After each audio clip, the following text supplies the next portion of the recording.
revelan chats del teléfono incautado de Sebastián Yunda, hijo del alcalde de Quito, sobre supuestos negocios relacionados con el cabildo capitalino. Banco Central asegura que el candidato Andrés Arauz fue funcionario de carrera hasta mayo del 2020 y que la institución compró su renuncia. Familiares del equipo periodístico de Diario El Comercio piden justicia a 3 años de su secuestro y asesinato. En Guayaquil, la policía decomisó 1.2 toneladas de cocaína camufladas en cajas de banano. La droga tenía como destino Europa. Choque de trenes en Egipto dejó 32 personas fallecidas y más de un centenar de heridos. Además, varios heridos tras la explosión de un coche bomba en los exteriores de la alcaldía del Cauca, en Colombia.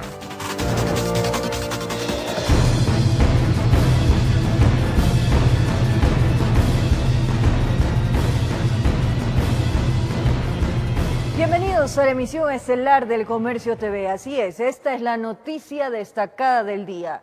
En el teléfono incautado a Sebastián Yunda, hijo del alcalde de Quito, se revelarían conversaciones con funcionarios, empresarios y familiares cercanos sobre temas relacionados a la administración municipal. Por su parte, Jorge Yunda asegura que no va a poner las manos en el fuego por nadie.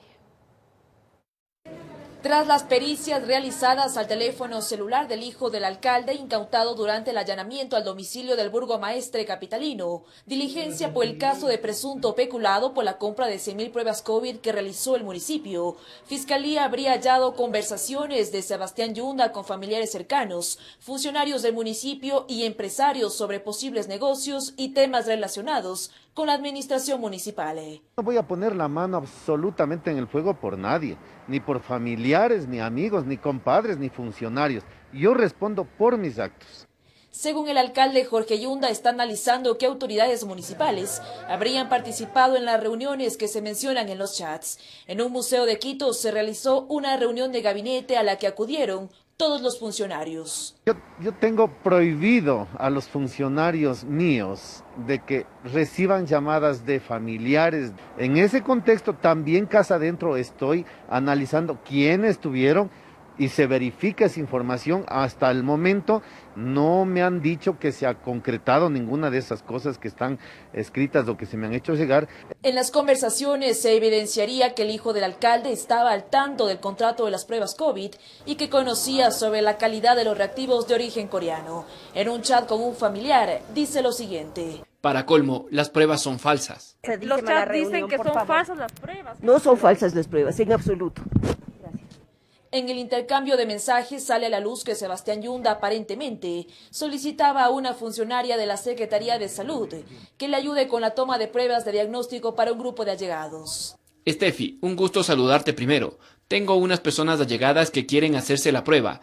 Quería saber si puedo enviártelos o cómo es el procedimiento para realizarse, porfa. Decisiones circunstanciales que a lo mejor fueron justificadas y que se decidió tomar esas pruebas. En otro chat, el hijo del alcalde mantendría una conversación con un familiar cercano de la gerente del Metro de Quito. Ninguna incidencia de ningún familiar. Informó Priscila Cadena. La gerente del Banco Central del Ecuador, Verónica Artola, aclaró que el candidato presidencial Andrés Arauz no habría sido despedido de la entidad, sino desvinculado a través de la compra de su renuncia obligatoria. Fue a través de su cuenta de Twitter que el candidato presidencial de la Alianza Unión por la Esperanza UNES, Andrés Arauz, confirmó que fue funcionario de carrera del Banco Central desde el 2006 hasta el 2020. ¿No entiendes que fui funcionario de carrera en el Banco Central del Ecuador desde que gané concurso en 2006? En 2017 me fui, con licencia sin sueldo, a estudiar el doctorado en México.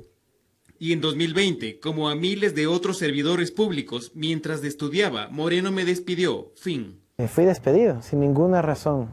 Hasta ahora no se me presenta la explicación o el motivo del despido, pero coincidió que fue pocos días después de declaraciones mías respecto a la fuga de capitales ocasionadas y motivadas por ciertos banqueros del Ecuador en plena pandemia. Ante ello, la gerente del Banco Central, Verónica Artola, salió a señalar que efectivamente Arauz fue desvinculado de la institución, pero no a través de un despido, sino mediante un proceso de optimización de talento humano bajo la política pública de austeridad que lleva adelante el actual gobierno. Amparados en el decreto ejecutivo 813, expedido el 12 de julio del año 2011, el cual incorporó la figura de compra de renuncia obligatoria con indemnización para procesos de reestructuración, optimización o racionalización, el Banco Central aplicó esta figura legal en 21 ocasiones, durante las cuales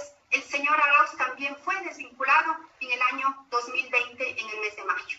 Aunque no detalló el monto con el cual habría sido indemnizado por la compra de su renuncia, sí ratificó que efectivamente se le concedió una licencia por estudios. En el año 2017 pidió una licencia sin remuneración por estudio por el lapso de 4 años.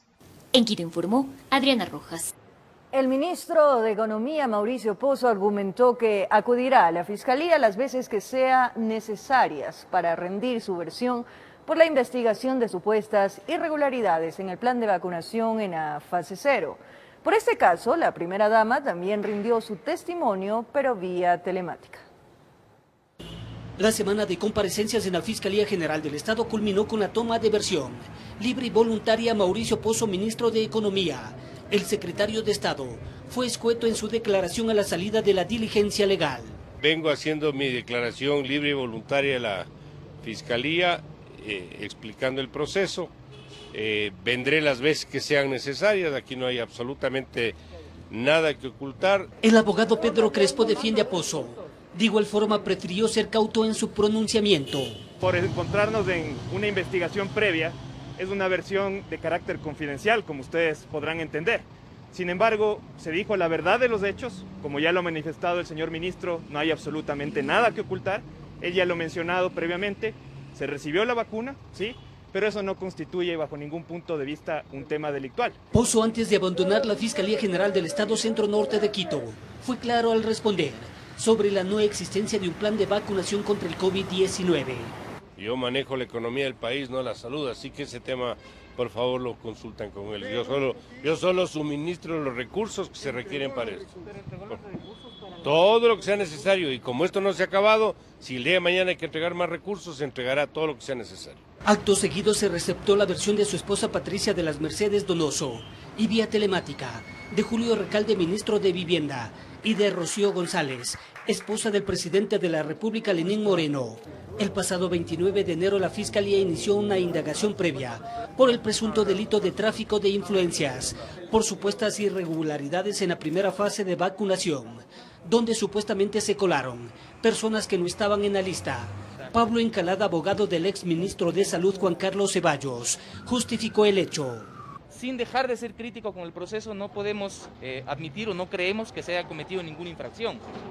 Es importante que la ciudadanía conozca que la vacuna es un derecho universal, un derecho al cual van a acceder todas las personas en el Ecuador, y que respecto del proceso de vacunación no hay ninguna norma, acuerdo ministerial, reglamento, nada que diga cómo proceder, es decir, cuál es el orden que se debe vacunar. Denominada vacunación VIP, que ha puesto en apuros a varios ministros y personalidades del país, informó Héctor Romero.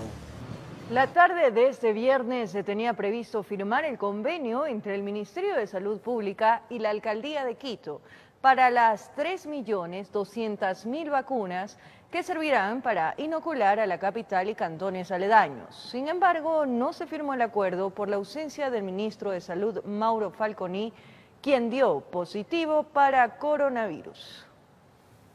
En ese sentido, pues entendemos las circunstancias.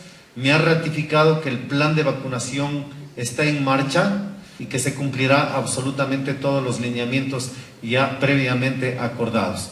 El convenio ha sido consensuado por los equipos jurídicos tanto del municipio de Quito como por el equipo jurídico del Ministerio de Salud, y mañana el señor ministro me ha indicado que lo firmará electrónicamente, telemáticamente.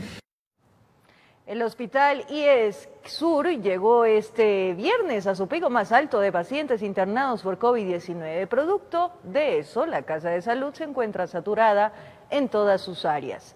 Médicos piden a la ciudadanía hacer conciencia para evitar que esta ola de contagios siga en aumento. Las cosas en el hospital del IES Sur no van bien. El número de pacientes con COVID-19 ha sobrepasado su capacidad máxima, al punto que si usted buscaría ser atendido tendría que esperar detrás de otras 50 personas a las que no se les puede ofrecer una cama en la unidad de cuidados intensivos. En este momento también estamos con una atención totalmente llena en emergencia. Esto quiere decir que el hospital se encuentra saturado. Como lo puede ver, todo luce así, tanto al interior de la Casa de Salud como en su exterior, pues las carpas blancas para ejecutar las pruebas de hisopado como las tiendas militares tienen en su interior gran número de personas. Estamos viendo evidentemente un descuido social que viene acompañado a toda esta falta de responsabilidad, acúmulo de personas, todo lo que ha tenido que ver con los feriados que han pasado, es decir, con toda esa bola de nieve. En este momento estamos comenzando a ver todos los repuntes. Esto ha producido que no exista rincón del hospital que no se encuentre al límite de pacientes. Unidad de cuidados intensivos llenas, unidad de intermedios llenas, y evidentemente, como tanto todas las hospitalizaciones y zonas anexas llenas, las categorías leves llenas, las categorías moderadas y graves totalmente llenas, con una lista de espera, como digo, que sobrepasa más de 55 pacientes. La pregunta es qué sucede si esto continúa subiendo en número de infectados y si el hospital como tal podrá soportar la carga de pacientes. Es imposible, la infraestructura hospitalaria puede extenderse hasta cierto punto. Este punto se llama el límite máximo de atención y el hospital al momento se encuentra en su límite máximo de atención, incluyendo zonas de infraestructura básica como también zonas anexas como carpas. Tras esta situación, los médicos piden a la ciudadanía no descuidarse, aún más en Semana Santa, pues de no cumplir con las medidas de bioseguridad, en el peor de los casos al no contar con suficiente contingente humano y de infraestructura, lo más probable es que decenas de personas pierdan la vida, informó Javier Rosero. En la provincia de Los Ríos, los casos de COVID se han incrementado en las últimas semanas. Los hospitales no tienen capacidad para atender a pacientes que requieran cuidados intensivos. En la provincia de Los Ríos, los hospitales del Ministerio de Salud Pública e IES están a su máxima capacidad en la atención de pacientes con COVID-19. Aunque en las unidades hospitalarias del IES el 60% de los pacientes son de otras ciudades cercanas, las unidades de cuidados intensivos están copadas y de ahí que el gobernador de Los Ríos realizó un exhorto a los COEs locales para que apliquen medidas restrictivas. El exhorto ha ido enfocado a que se disminuyan los aforos, que se disminuyan las horas de funcionamiento, que se considere regular la venta de bebidas alcohólicas.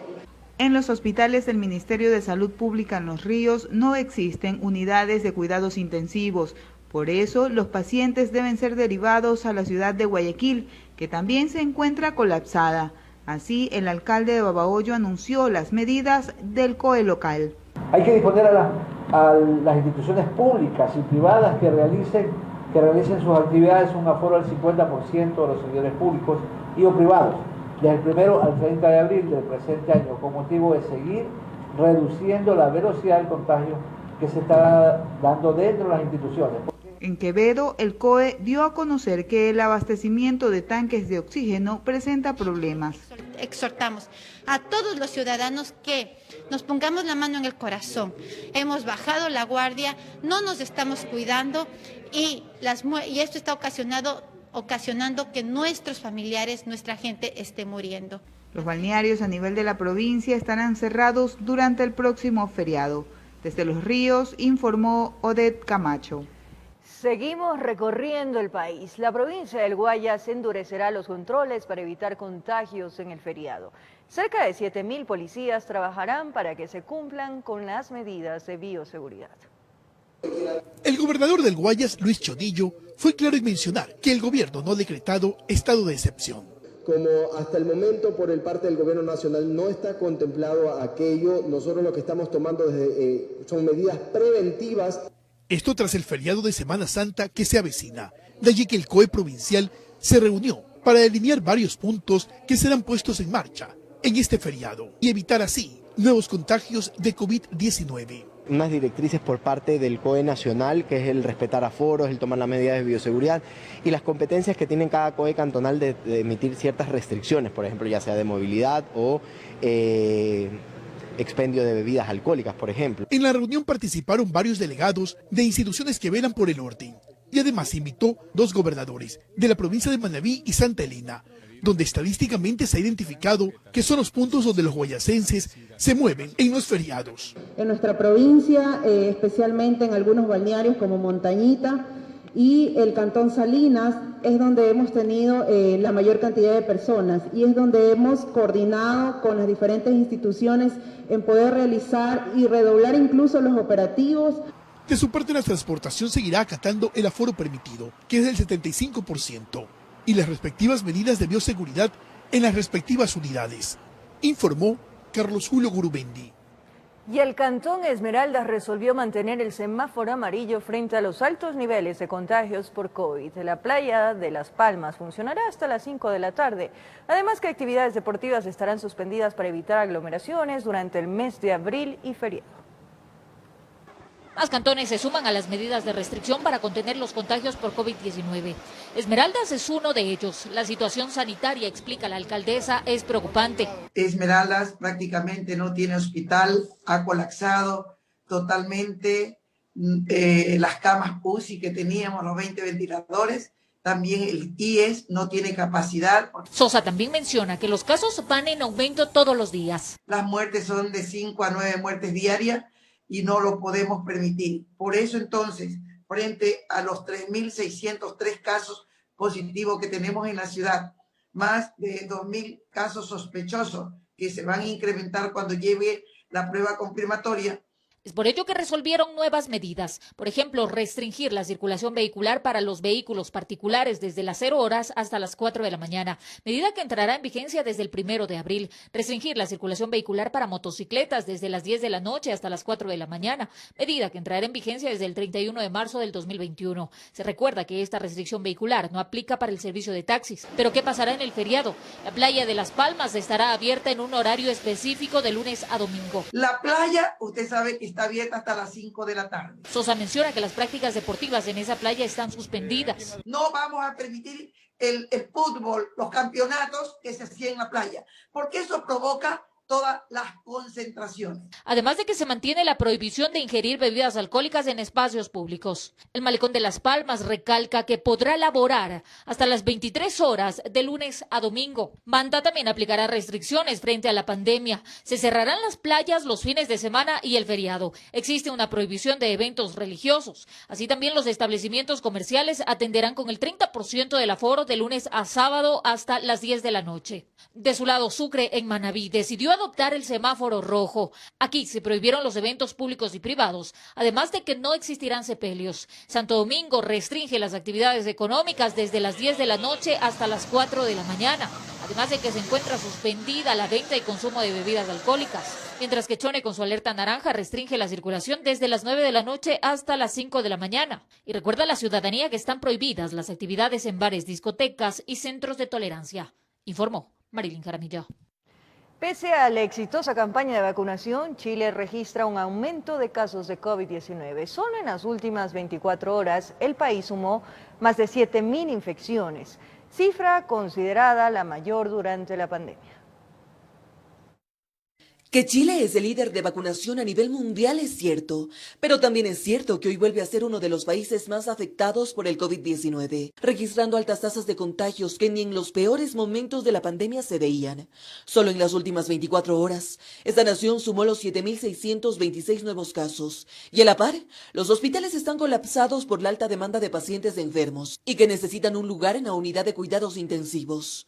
¿Cuál es la razón? La población, la verdad que no está respetando demasiado las medidas del gobierno. La verdad que además hay un agotamiento de la población con esta pandemia, con este tipo de medidas, y se necesita mayor responsabilidad, pero también hay problemas económicos de la población y necesitan salir a trabajar. También hay un factor importante en eso. ¿Y eso? Sumado a que expertos coinciden en que las causas detrás de este aumento es en las políticas implementadas para contener el virus desde los inicios de la pandemia. Por eso dicen, Chile hoy vive su momento más crítico en plena segunda ola. La diferencia es que ahora hay más pacientes que han ingresado contagiados, infectados y más graves. Digamos, los pacientes ahora derechamente llegan a intubarse y a ventilarse. Y es por el colapso, sumado a las agresivas variantes brasileña y británica que circulan en el país, que las autoridades decidieron extender el confinamiento a toda la región metropolitana de Santiago, obligando a 17 millones de chilenos, es decir, cerca del 80% de la población, a estar en cuarentena total. La cuarentena no sabemos cuánto durará. El cierre completo es solamente este fin de semana. Después, la región metropolitana, donde está Santiago, seguirá confinado hasta que las cifras mejoren. Medidas que los habitantes tendrán que cumplir hasta que los contagios disminuyan, aguantando así los devastadores efectos de un nuevo confinamiento. Informó Ismenia Solórzano. La farmacéutica Pfizer inició los ensayos clínicos de su vacuna en niños de hasta 11 años de edad. Además, Colombia aprobó el fármaco de Johnson & Johnson, Argentina, el chino Sinopharm y Venezuela aprobará vacunas cubanas.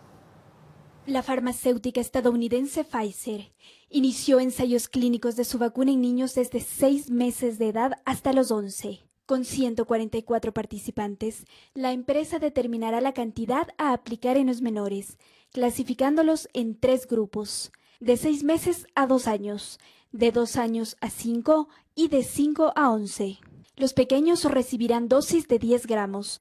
Mientras tanto, en Colombia, el Instituto Nacional de Vigilancia de Medicamentos y Alimentos autorizó el uso de la vacuna Janssen de Johnson & Johnson a partir del mes de mayo. Con eso también esperamos que los suministros masivos de esta farmacéutica previstos para el mes de mayo se cumplan en su totalidad para seguir avanzando en el Plan Nacional de Vacunación. Tras un análisis de los componentes y factibilidad del fármaco, junto con los resultados favorables en los ensayos clínicos que reportan una eficacia del 78%, la decisión de aprobar este fármaco se enmarca en su aplicación de una sola dosis. Es una de las vacunas que ha adelantado ensayos clínicos en el territorio nacional, con la participación de más de 5.800 voluntarios. De igual manera, en Argentina, la Administración Nacional de Medicamentos y Tecnología Médica, tras analizar un perfil de inmunogenicidad, eficacia y seguridad, autorizó el uso de emergencia de la vacuna china Sinopharm para personas mayores de 60 años. De otro lado, el gobierno de Nicolás Maduro rechazó la entrega de 12 millones de vacunas de AstraZeneca, las cuales iban a llegar a través del mecanismo COVAX, gestionado por la oposición, pero permitirá ensayos de las vacunas cubanas. Comienza ahora en abril los experimentos de las 2 vacunas, Soberana 2 y Abdala, con la idea de que en julio ya estaremos vacunando masivamente. Informó Paola Castillo. Más adelante, el gobierno confirma que las visas a Estados Unidos se extenderán de 5 a 10 años. Además, un nuevo caso de femicidio en el sur de Quito.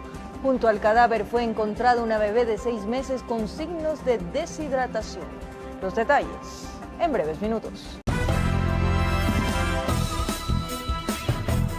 En el sector de La Libertad de Chillogallo se registró un caso de presunto femicidio. Junto al cuerpo de la mujer con huellas de violencia fue encontrada una bebé de 7 meses con signos de deshidratación.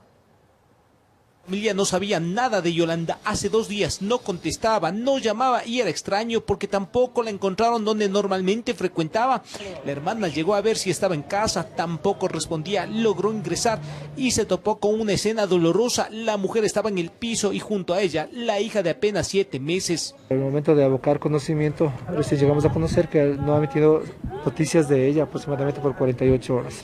El cuerpo presentaba huellas de violencia, aparentemente se trataría de un nuevo caso de femicidio. Los vecinos comentaban que los maltratos eran permanentes. La hermanita me comentaba que eran los maltratos muchos. Decían saber que la pareja de la difunta y padre de las hijas no solo maltrataba a la madre, que también agredía a la pequeña de 7 meses. A la niña le había pegado una ocasión que todo lo que era la nalguita tenía negro. Eso yo vi, me consta. El cuerpo presentaba signos de violencia. Agentes de la DINASED encontraron en el sitio el objeto que aparentemente utilizó para matar a la mujer. Presenta un elemento constrictor, en este caso una cuerda, a la altura del cuello. Se presumiría que la causa de la muerte es una asfixia por estrangulación. Al supuesto femicida no le importó la suerte de su hija, la dejó junto a la madre. La pequeña estaba deshidratada y con hambre. En medio de su inocencia, vivió sin saber que su padre le quitó la oportunidad de disfrutar del cariño y calor de mamá. El cuerpo presenta una data de muerte de más de 48 horas. La policía no demoró en ubicar al presunto femicida. En coordinación con el eje preventivo, agentes de la DINASED lo encontraron en el sur de la ciudad. Seguía trabajando como albañil. El hombre se habría declarado autor confeso de haber acabado con la vida de su pareja. En Quito informó Iván Casamen. En Conocoto fue capturado un sujeto acusado de un presunto delito de violación. La víctima es una niña de 10 años. La agresión sucedió en diciembre de 2019. En esta oportunidad fue la tía de la niña la que dio a conocer el caso. La madre y padrastro de la menor habrían sido amenazados por el presunto agresor sexual y prefirieron callar por temor a represalias. El jefe de la DINAPEN de la subzona Pichincha indicó que la denuncia fue colocada en enero del año pasado. El ciudadano ha sido amigo del padrastro de la menor. Es por eso que el padrastro le invita a tomar, como era 24 de diciembre, fechas festivas, le invita al señor a tomar a su casa. Sin imaginarse que de regalo de Navidad llevaba a casa a la misma pesadilla terrenal. Le amaniata, le amarra sus bracitos, sus piernitas, le amarra los ojitos, le venda los ojitos y le tapa la boquita. Para evitar ser identificado, incluso intentó cambiar su aspecto físico, se cortó el cabello, su vestimenta era diferente, pero no le funcionó. Como dice el refrán popular, la justicia tarda pero llega. Fue ubicado en el sector de Conocoto, estaba laborando en un almacén con apellido cambiado, pero igual fue detenido. El señor evade todos los controles policiales y judiciales, se escapa más de un año.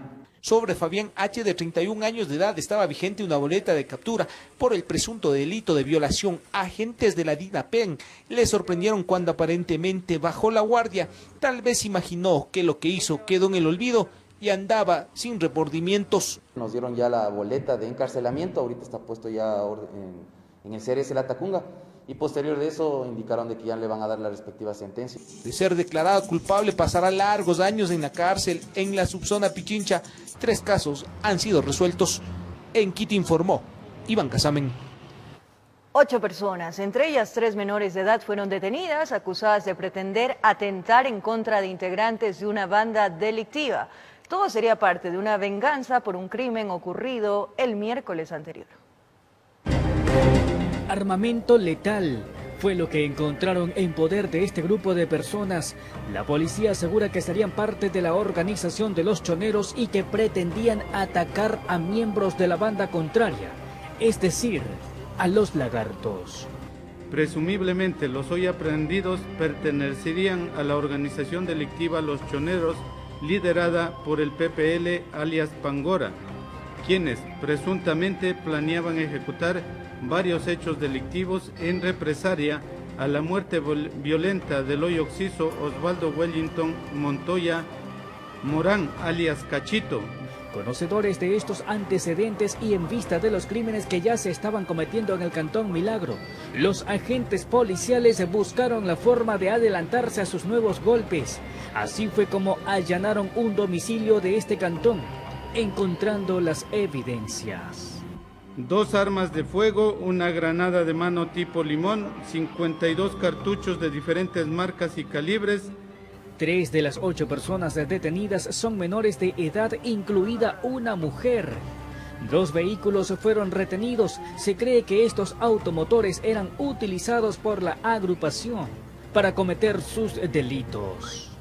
Esta vestimenta encontrada al interior de este vehículo, según la visualización de las cámaras, es presumiblemente la utilizada por los autores de este hecho violento.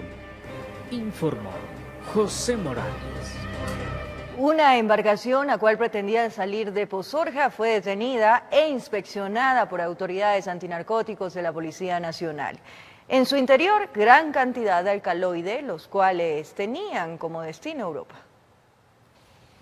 2 detenidos es el resultado de una operación denominada Impacto 96, la cual apuntó a neutralizar el envío de alcaloides al extranjero. En la provincia del Guayas, Puerto Marítimo, Pozorja, bloqueando una nave que tenía con destino a Holanda. Se encontró en 2 pales de banano al interior de varias cajas un total de 1.170 paquetes rectangulares que contenían 1 tonelada, 164 kilogramos. Las autoridades de seguridad hacen un análisis del valor de la droga en el exterior, que equivaldrían a 11.641.500 dosis.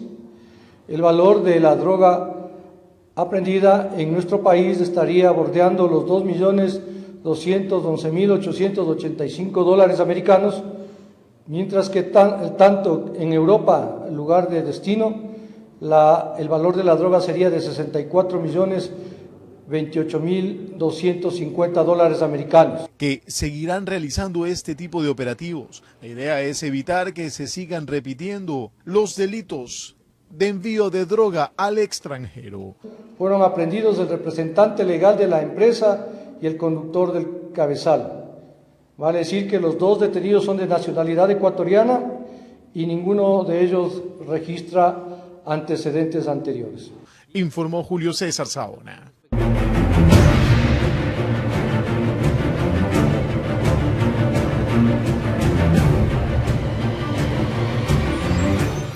Familiares y amigos del grupo periodístico de Diario El Comercio secuestrado y asesinado en la frontera colombo-ecuatoriana en el año 2018, realizaron un plantón en la Plaza Grande para recordar el 3er año de lo ocurrido. Ellos piden justicia. En silencio, con miradas tristes y las consignas de nadie se cansa, familiares y amigos del grupo periodístico de Diario El Comercio secuestrados y asesinados en la frontera colombo-ecuatoriana en el año 2018 recordaron 3 años de lo sucedido. Escogieron la Plaza Grande como escenario pues anhelan que el Estado desclasifique toda la información del caso y conozcan qué ocurrió. Han sido 3 años también de encontrar muchísima desesperanza y falta de compromiso de quienes tenían la obligación de investigar. Pero sobre todo, se cumplen hoy 3 años de impunidad. El padre del periodista Javier Ortega mencionó que no recuerda la última reunión que tuvo con las autoridades. Para él ha pasado mucho tiempo desde que le aseguraron que tendría respuestas. Lo que nosotros tratamos de hacer ver al mundo entero y al Ecuador, que nosotros queremos que se haga saber la verdad y la justicia. Ricardo Rivas, hermano de Paul Rivas, señaló que el caso es competencia de Ecuador y Colombia y los implicados en el hecho deben cumplir con las sentencias por sus delitos, como es el caso de alias Reinel, quien fue el custodio de los periodistas durante el secuestro. Fue sentenciado el día de ayer, 28 años, 8 meses. Sin embargo, otros implicados continúan libres. Creo que es alias Barba, que era el más implicado, quien hizo los videos de cadenas y las comunicaciones, y fue puesto en libertad porque se olvidó, entre comillas, de adjuntar un papel fundamental y procedió por vencimiento de términos a ser liberado. El secuestro y asesinato se atribuye al grupo de disidentes de las FARC Oliver Sinisterra. Oficialmente se contabiliza que fueron 19 días en los cuales Javier, Efraín y Paul estuvieron retenidos antes de ser acribillados, informó Sofía Vindimilla. El presidente Lenín Moreno informó que Estados Unidos extendió la validez de los visados B1 y B2 de 5 a 10 años. Esto gracias al fortalecimiento de la relación entre ambos países. Una buena noticia. La embajadora Ivonne Bakke hoy por la mañana nos comunica, la embajadora nuestra en Estados Unidos, nos comunica que se extienden las visas a los ecuatorianos hasta 5 y 10 años. O sea, su visa ya está extendida hasta 5, si era de menos, y hasta 10 años. Su visa está extendida. Para que puedan precisamente hacer lo que hace mucha gente trabajadora, ir y poner sus productos en manos de estos ciudadanos estadounidenses que tienen una gran capacidad productiva. Gracias por seguir en sintonía de la emisión estelar del Comercio TV. La Comisión Anticorrupción plantea comprometer a los candidatos a la presidencia a dar seguimiento a los delitos judicializados por corrupción. Ciudadanos y expertos mantienen que la corrupción es una problemática latente en la propia sociedad. Las personas aseguran que la pandemia dejó ver la peor cara de la sociedad, mezquina que persigue sus intereses sobre cualquier valor ético. Ya no tiene remedio. La corrupción es algo que no se puede detener. La situación, indican, se pudo vislumbrar desde sobreprecios en fundas para cadáveres, venta ilegal de medicamentos, reparto de puestos en hospitales y ahora hasta con las vacunas. Desgraciadamente tenemos que sumarnos todos, porque no es solamente el que hace la corrupción, sino el que permite. Y nosotros hemos permitido. Ante esto, la crítica y malestar de la ciudadanía está a la vista. Crecemos con eso. Vemos año a año, gobierno tras gobierno, que pasa actos de corrupción. Todos tienen sus amarres, todos tienen ya sus puestos fijos. Pero ni en toda la pandemia se ha producido un desfalco de valores parecido a otros casos, que según la Comisión Nacional Anticorrupción deben seguirse investigando. Ese entramado de corrupción vinculado a la pandemia tiene montos que no son para nada parecidos con lo que estamos señalando. Son montos pequeñitos. Por ello plantean la interrogante a los candidatos finalistas a la presidencia de la República para saber si marcarán compromisos sobre los siguientes particulares. ¿Qué van a hacer respecto del tema de Odebrecht? 6.500 millones de dólares, que nadie sabe qué pasaron. En esto también entra lo que califican como proceso fraudulento en torno a la reconstrucción de Manabí y Esmeraldas, así como al impulsar políticas públicas para combatir la corrupción. Les estamos preguntando, en el Sistema Nacional Anticorrupción que ha propuesto la Comisión de manera pública hace mucho tiempo, ¿cuál es su opinión y su comentario? La Comisión Nacional Anticorrupción también pide que los candidatos finalistas mencionen en los siguientes días los nombres de quienes serían los responsables del manejo social, económico, cultural y político del país, en el caso de llegar a ganar la presidencia de la República. Informó Javier Rosero. La Asamblea trabajaría a contrarreloj para debatir la aprobación o no del proyecto de ley de defensa de la dolarización. El plazo de 30 días para que el legislativo dé trámite a la normativa ya inició desde el envío del proyecto. Ahora el CAL deberá reunirse para dar paso a la comisión técnica. El carácter de económico urgente del proyecto de la Ley de Defensa de la Dolarización obliga a la Asamblea Nacional a que su tratamiento sea lo más pronto posible, ya que solo tendría 30 días para calificarlo, analizarlo y debatirlo. De no ser así, entraría en vigencia por el Ministerio de la Ley.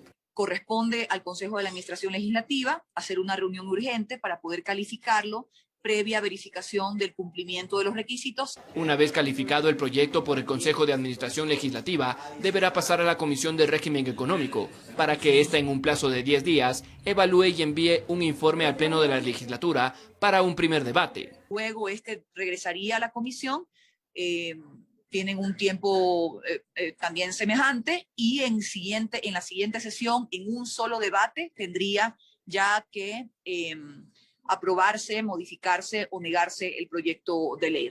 A su vez, para ser aprobada, el Pleno deberá alcanzar 70 votos o más.